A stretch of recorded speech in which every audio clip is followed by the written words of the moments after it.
Hello everyone, welcome to our channel Topical Talks for a new tutorial video. And in this video, we will learn how to lock our cursor in any Roblox game. So there are two ways you can lock your mouse in a Roblox. The first way I'm gonna show you is the shift lock method. So in order to do that, all you have to do is firstly press escape. So click on the escape button. Now go to the settings menu. Then make sure that the shift lock switch is toggled to on, and you can also, by going to the help section, see which key it has been bind to. So mine is a shift and it is shift by default.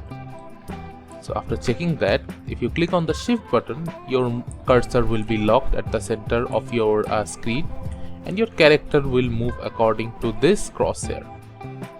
Another method is just press and hold right click the entire time and your cursor will not move anymore.